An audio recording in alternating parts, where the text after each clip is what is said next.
દર્શક મિત્રો, પહેલા તો તમે આ બાજુમાં આપેલો વિડીયો જુઓ મિત્રો, પછી એના વિશે આપણે વાત કરીએ। મિત્રો તમે વિડીયોમાં જોઈ શકો છો કે એક મા બાપ છે મિત્રો, તે પોતાની દીકરીને મિત્રો ડેમની બાજુમાં કંઈક છે એના ઉપર મિત્રો વિડીયો બનાવવા માટે મિત્રો બેસાડી રહ્યા છે। મિત્રો શું આ યોગ્ય કહેવાય? કેમ કે ભલે પોતાની દીકરી હોય, પરંતુ આ તો મિત્રો ખુલ્લેઆમ તેને મિત્રો મારી નાખવા માટે જ તેના પર મૂકી રહ્યા છે। મિત્રો શું આ વિડીયો બનાવવું એ યોગ્ય છે? આવી રીતે આટલું બધું રિસ્ક લેવરાય કે ના લેવરાય? મિત્રો કોમેન્ટ કરજો। ભલે મિત્રો પોતાની દીકરી હોય, હું કહું પોતાની ભલે દીકરી હોય, પરંતુ આવું રિસ્ક લેવું યોગ્ય છે?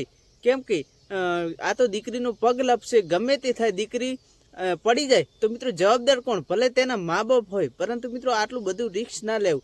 મિત્રો તમારા મતે શું કહેવું કોમેન્ટ કરજો। અને મિત્રો મા બાપે આવી મૂર્ખાઈ ના કરવી જોઈએ। ભલે પોતાનું બાળક હોય તો પણ આવી વિડીયો બનાવવા માટે તો આવી મૂર્ખાઈ કોઈ દિવસ ના કરવી જોઈએ। મારા ભાઈઓ, આ વિડીયોને બને એટલો શેર કરી નાખજો। મારા ભાઈઓ, વિડીયો ગમે તો વિડીયોને લાઇક કરી નાખજો। ચેનલ પર નવા આવે તો ચેનલને સબસ્ક્રાઈબ કરવાનું ભૂલતા નહીં। મળીએ એક નવા વિડીયો સાથે।